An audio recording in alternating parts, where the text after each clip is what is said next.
Hello दोस्तों, आज हम पढ़ेंगे कक्षा 10वीं विज्ञान विषय का अध्याय 2 अम्ल, क्षारक एवं लवण। चलिए तो स्टार्ट करते हैं। सबसे पहले पढ़ते हैं अम्ल।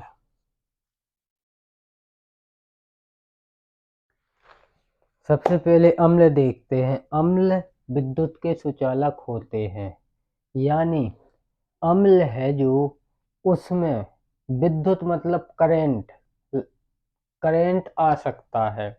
दूसरा, अम्ल स्वाद में खट्टे होते हैं। अम्ल स्वाद में खट्टे होते हैं। अगर हम उसका स्वाद लें तो अम्ल स्वाद में खट्टे होते हैं, लेकिन कभी भी अम्ल को हमें अपने मुंह में नहीं रखना चाहिए, क्योंकि अम्ल अम्ल मतलब एसिड मतलब तेजाब, वो तेजाब होता है, तो उसको कभी हमें अपने मुंह में नहीं रखना चाहिए। चलिए आगे देखते हैं। अम्ल नीले लिटमस पेपर को लाल कर देते हैं। अम्ल हैं जो ये नीले लिटमस पेपर को लाल कर देते हैं। अम्लों का पीएच मान 7 से कम होता है। अब देखिए आप, अम्ल है जो अपने उनका पीएच मान 7 से कम होता है, और 7 से जितना ही नीचे आएगा वह उतना ही प्रबल मतलब बहुत ज्यादा अम्लीय होता जाएगा। जैसे 1 या 2 पर आएगा तो वो बहुत ही ज्यादा प्रबल अम्लीय होगा। चलिए आगे देखते हैं। अम्ल धातु से क्रिया करके हाइड्रोजन गैस उत्पन्न करता है, यानी कि अम्ल धातु से जब भी क्रिया करता है तो वह हाइड्रोजन गैस उत्पन्न करता है या निकाल देता है। उदाहरण, जैसे यहाँ Zn+H2SO4, यानी इन दोनों ने क्रिया की और यहाँ हाइड्रोजन गैस अलग। जैसे ये है जिंक, और यहाँ इन दोनों ने क्रिया की तो यहाँ पर ZnSO4 और ये अपना हाइड्रोजन अलग हो गया। चलिए आगे देखते हैं। सभी अम्लों का पीएच मान 7 से कम होता है। मैंने अभी आपको समझाया कि अम्ल 7 से जितने भी नीचे आएगा वह उतना ही प्रबल अम्ल होता जाएगा। चलिए और उदाहरण देखते हैं। जैसे कि HCl, H2SO4, HNO3, CH, CHCOOH, HCOOH आदि अम्लों के उदाहरण हैं। अब देखिए, ये है अपना लिटमस पाउडर, जिससे वो जो उस पेपर के जिससे वो पेपर बनाया जाता है। ये है अपना लिटमस पाउडर। अब देखिए, ये है अपना ये है अपना लाल लिटमस, ये है नीला लिटमस। अब देखिए, यहाँ समझिए आप, जैसे ये है एसिड यानी तेजाब, तो वहाँ क्या बताया था कि नीले लिटमस पेपर को लाल कर देता है। ये है अपना अम्ल यानी acid. Blue litmus turn red, यानी जो अपना नीला लिटमस पेपर है उसको लाल कर देता है। आप यहाँ देख सकते हैं कि ये नीला है, लेकिन जब इसको अम्ल में डालेंगे तो यह लाल हो जाएगा। ये है यहाँ पर बेस यानी क्षारक, और क्षारक में जब हम लाल या इसे ही समझ लो, इसे निकाल के हम फिर इसमें क्षारक में डाल देंगे तो ये ऑटोमेटिकली फिर नीला हो जाएगा। फिर इसके बाद में हम फिर इसको अगर अम्ल में डाल दें तो ये फिर लाल हो जाएगा। और यहाँ पर ये लाल लिटमस पेपर है, तो ये लाल लिटमस पेपर को नीला कर देता है। चलिए आगे देखते हैं। अब देखिए अम्ल के प्रकार। अम्ल 2 प्रकार के होते हैं, एक होता है ऑक्सियम और एक होता है हाइड्रोक्सियम। अब सबसे पहले ऑक्सी अम्ल को देखते हैं। ऑक्सी अम्ल वह अम्ल है जिसमें हाइड्रोजन गैस के साथ साथ ऑक्सीजन भी उपस्थित होती है, उसे ऑक्सी अम्ल कहते हैं। यानी कि अगर किसी अम्ल में हाइड्रोजन गैस के साथ साथ ऑक्सीजन भी उपस्थित है तो उसे हम ऑक्सी अम्ल कहते हैं। जैसे कि यहाँ पे है H2SO4, यानी यहाँ ऑक्सीजन भी है और हाइड्रोजन भी है, यहाँ पर भी है हाइड्रोजन भी है और ऑक्सीजन भी है, यहाँ पर हाइड्रोजन भी है और ऑक्सीजन भी है। लेकिन यदि किसी गैस में ऑक्सीजन 50% से अधिक है तो वह गैस अम्लीय हो जाती है। लेकिन अगर लेकिन यदि किसी गैस में ऑक्सीजन, यानी अगर कोई गैस है और उसमें ऑक्सीजन 50% से अधिक है तो वह गैस अम्लीय हो जाती है। चलिए अब देखते हैं हाइड्रोक्सी। हाइड्रोक्सी अम्ल वह अम्ल है जिसमें केवल हाइड्रोजन गैस होती है, इसे हाइड्रोक्सी अम्ल कहते हैं। अब देखिए आप, ऑक्सी अम्ल कैसे कहते हैं? ऑक्सी अम्ल उसे कहते हैं जिसमें हाइड्रोजन गैस के साथ साथ ऑक्सीजन गैस भी उपस्थित हो, तो ऐसे अम्लों को ऑक्सी अम्ल कहते हैं। और हाइड्रोक्सी अम्ल ऐसे अम्ल जिसमें केवल हाइड्रोजन गैस उपस्थित होती है उन्हें हाइड्रोक्सी अम्ल कहते हैं। जैसे आप यहाँ उदाहरण भी देखिए, HCl HF। अब पढ़ते हैं क्षार, बेस।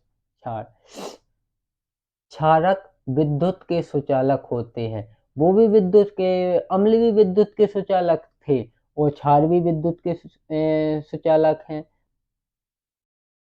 अम्ल स्वाद में खट्टे थे, यहाँ क्षार स्वाद में कड़वे या तीखे होते हैं, जबकि अम्ल स्वाद में खट्टे थे। अब क्षारक लाल लिटमस पेपर को नीला कर देते हैं। यानी जो अपना अम्ल है वो नीले लिटमस पेपर को लाल कर देता था और जो क्षारक है ये लाल लिटमस पेपर को नीला कर देते हैं। चलिए अब क्षार का पीएच मान 7 से अधिक होता है। अभी मैंने आपको बताया था कि अम्ल 7 से जितना ही नीचे आएगा वो उतना ही प्रबल अम्ल होता जाएगा, लेकिन क्षार का पीएच मान 7 से ऊपर होता है। यानी कि अगर कोई क्षार 7 से ऊपर जाएगा तो वो उतना ही प्रबल होता जाएगा। यानी 7 अपना उदासीन है, लेकिन अगर 7 से नीचे जाएगा तो वो उतना ही प्रबल अम्ल होता जाएगा, अगर 7 से ऊपर जाएगा तो उतना ही प्रबल क्षारक होता जाएगा। जैसे कि यहाँ उदाहरण CaOH2 MgOH2 NaOH।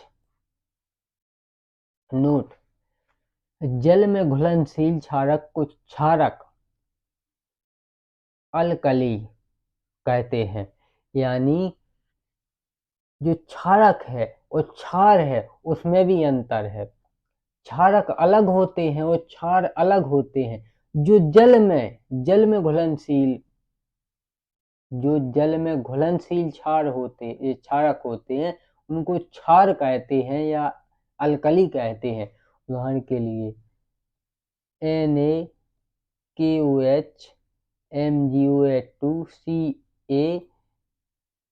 CaOH2 AlOH3, ये सभी क्षारक के उदाहरण हैं। अब सभी क्षारक भस्म होते हैं, किंतु सभी क्षार नहीं होते हैं। यानी पहले तो आप क्षारक और क्षार में अंतर समझिए। ये जो अभी डेफिनेशन चल रही है ये तो क्षारक की है, लेकिन जो जल में घुलनशील जो क्षारक जल में घुल जाते हैं उन्हें क्षार कहते हैं। यानी कि जितने भी क्षार हैं वो तो क्षारक हैं, लेकिन जो क्षारक हैं वो सभी क्षार नहीं है। चलिए आगे देखते हैं। और इसी को क्षार को ही हम भस्म या राख भी बोलते हैं। चलिए आगे देखते हैं। क्षारक जल से क्रिया करने के बाद हाइड्रोजन गैस उत्पन्न करता है। यानी क्षार है, जो अपना क्षारक है, अगर ये जल से क्रिया करता है तो हाइड्रोजन गैस उत्पन्न करता है। अब देखते हैं पावर ऑफ हाइड्रोजन, यानी पीएच मान, पीएच स्केल। पीएच स्केल पर 0 से 14 तक अंक होते हैं। अभी मैंने आपको समझाया कि 7 अपना उदासीन होता होगा, 7 से नीचे आएंगे तो उतना ही प्रबल अम्ल होता जाएगा, अगर 7 से ऊपर जाएंगे तो उतना ही प्रबल क्षार होता जाएगा। पीएच स्केल की खोज वैज्ञानिक सोरेनसन ने की थी। जो अपना पीएच स्केल है, ये अपना जो पीएच स्केल है, पावर ऑफ हाइड्रोजन स्केल, इसकी खोज वैज्ञानिक सोरेनसन ने की थी। अब 7 पीएच से कम वाला पदार्थ अम्लीय होता है, अभी मैंने आपको बताया। 7 से अधिक वाला पदार्थ क्षारक या क्षारीय होता है। 7 पीएच वाला पदार्थ उदासीन होता है, अभी मैंने आपको बताया। शुद्ध जल, वर्षा का जल, शुद्ध जल, वर्षा का जल, जल का पीएच मान 7 होता है।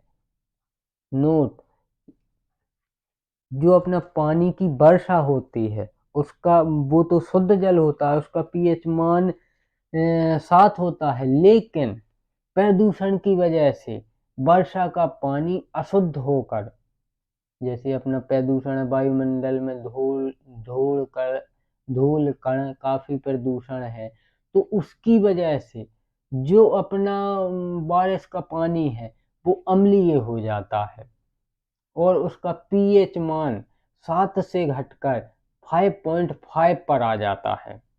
यानी साधारण शब्दों में कहें, जो अपना पानी बरसता है वो तो शुद्ध जल है, लेकिन अपने जो वायुमंडल में धूल कण है, प्रदूषण है, उसकी वजह से वो नीचे आने में उसमें धूल कण प्रदूषण मिक्स हो जाता है, जिसकी वजह से वह जल अशुद्ध हो जाता है और उसका पीएच मान गिर के 5.5 आ जाता है, जो कि अम्लीय हो जाता है, इसलिए उसे अम्लीय वर्षा कहते हैं। कुछ पदार्थों के पीएच मान, कुछ पदार्थों के पीएच मान भी देख लीजिए। मानव रक्त, जो अपना खून है, इसका पीएच मान होता है 7.4। लार, जो अपन खाना खाते हैं मुंह में लार बनती है, उसका पीएच मान होता है 6.5 से 7.5। मानव मूत्र, जो पेशाब है अपनी, इसका पीएच मान होता है 5.5 से 7.5। कॉफी अपन जो पीते हैं उसका पीएच मान होता है 5.5, यानी ये भी अम्लीय है, कॉफी भी अपनी अम्लीय है। दूध का पीएच मान होता है 6.4। टमाटर का पीएच मान होता है 4। शराब का पीएच मान होता है 2.8। अब देखिए आप, जो दारू है शराब, वो कितनी अम्लीय है, उसका पीएच मान 2.8 है। जो बियर पीते हैं हम, उसका पीएच मान है 5, ये भी अम्लीय है। हाँ, नींबू का पीएच मान अभी यहाँ जो उदाहरण दिए हैं इसके हिसाब से सबसे प्रबल अम्ल नींबू है। अब देखिए यहाँ, जैसे ये 7 अपना ये हो गया उदासीन। अब जिन पदार्थों का पीएच मान 7 होगा वो तो उदासीन रहेंगे, लेकिन अगर 7 से नीचे जाएगा, तो वह उतना ही प्रबल अम्लीय होता जाएगा, और 7 से जितना ऊपर जाएगा, 14 तक जितना ऊपर जाएगा, वो उतना ही प्रबल क्षारक होता जाएगा। जिस अम्ल का पीएच 7 से जितना कम होगा वह उतना प्रबल या अधिक अम्लीय होता है। जिस क्षारक का पीएच 7 से जितना अधिक होता है वह क्षारक उतना ही अधिक या प्रबल क्षारक होता है। 7 pH वाला पदार्थ उदासीन होता है। अभी मैंने ऊपर आपको समझाया। कुछ प्रबल अम्लों एवं क्षारों के उदाहरण। कुछ प्रबल अम्लों एवं क्षारों के उदाहरण देखिए। अम्लों अम्लों की प्रबलता का क्रम, यानी अम्ल प्रबल, प्रबल मतलब अधिक है।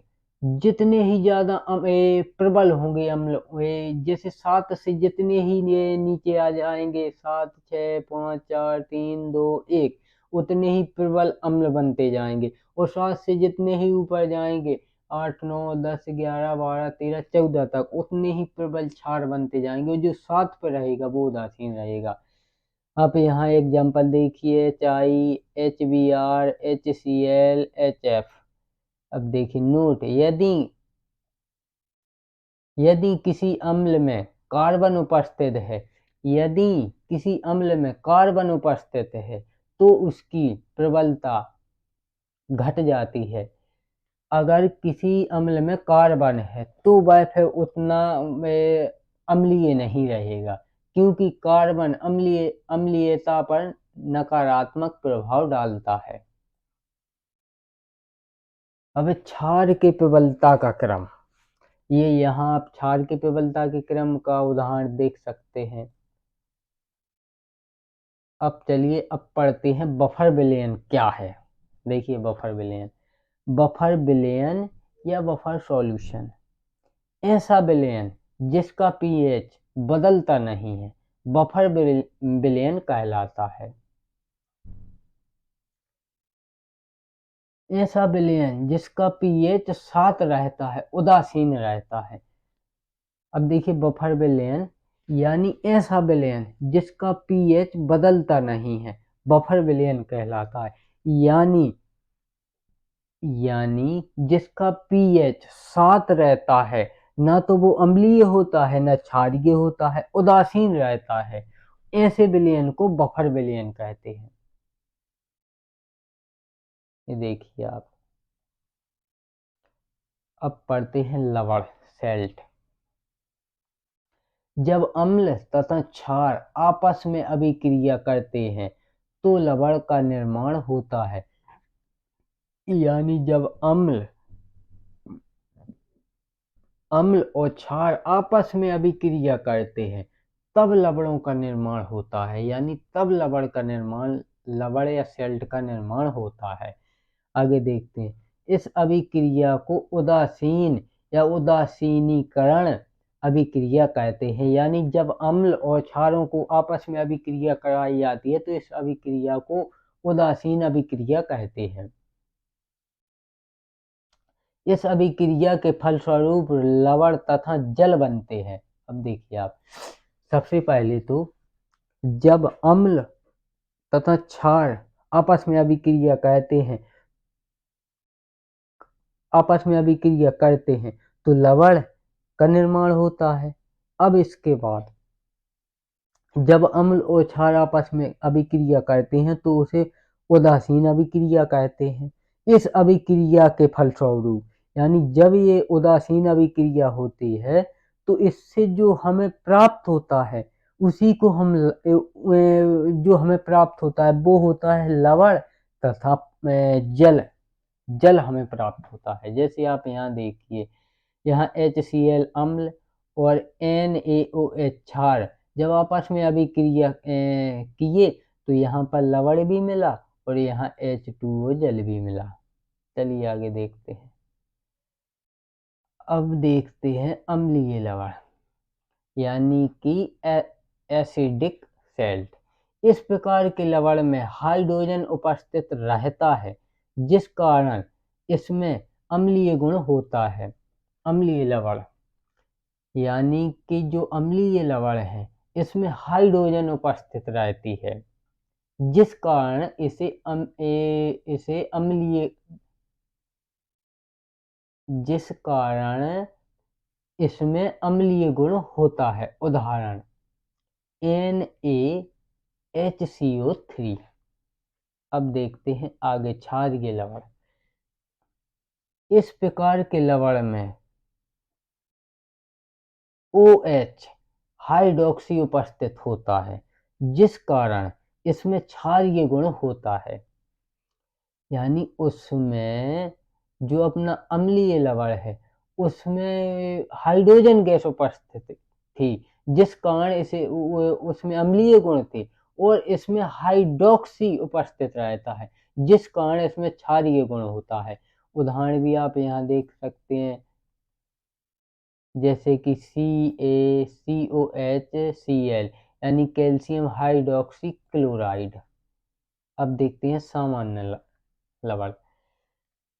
इस प्रकार के लवण में विस्थापित हाइड्रोजन उपस्थित नहीं रहता है, जिस कारण इसमें न अम्लीय गुण होता है और न ही क्षारीय गुण होता है। यानी इस प्रकार के लवण सामान्य लवण है जो इसमें विस्थापित हाइड्रोजन उपस्थित नहीं रहता है, जिस कारण इसमें न अम्लीय गुण होता है और न ही क्षारीय गुण होता है। चलिए अब देखते हैं आगे। मुझे आशा है कि आप लोगों को वीडियो पसंद आ रही होगी। जैसे यहाँ उदाहरण भी देखिए आप, Na2 सोडियम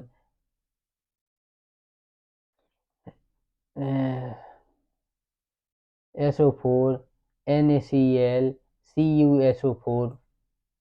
चलिए अब आगे देखते हैं। अब है द्विलवण डबल सेल्ट। जब दो सामान्य लवण मिलते हैं तो द्विलवण बनता है। उदाहरण K2SO4 Al2SO4 3, जिससे बना 24H2O पोटास एलम। अब चलिए अब देखते हैं मिश्रित लवण। जब एक से अधिक अम्लीय या एक से अधिक क्षारीय मूलक उपस्थित रहते हैं तो ऐसा लवण मिश्रित लवण बनता है। यानी जब एक से अधिक अम्लीय या एक से अधिक क्षारीय मूलक उपस्थित रहते हैं तो ऐसा लवण मिश्रित लवण बनता है। यहाँ आप उदाहरण भी देख सकते हैं। चलिए अब आगे देखते हैं जटिल जटिल लवण। ये लवण जल में बहुत कम घुलनशील होते हैं। इनकी संरचना जटिल होती है। अब देखिए जटिल लवण, जो अपने जटिल लवण होते हैं ये जल में बहुत कम घुलनशील होते हैं। इनकी संरचना बहुत जटिल यानी कठिन होती है। यहाँ पे आप उदाहरण भी देख सकते हैं, जैसे AgNaCN2 यानी अर्जेटम फेरोसाइनेट। यहाँ एक और देख सकते हैं K4FeCN6 पोटेशियम फेरोसाइनेट।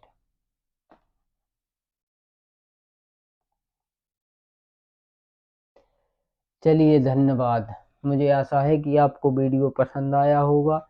आपका ये चैप्टर खत्म हुआ, अम्ल क्षारक एवं लवण, कक्षा 10वीं विज्ञान विषय का अध्याय 2 समाप्त हुआ। धन्यवाद।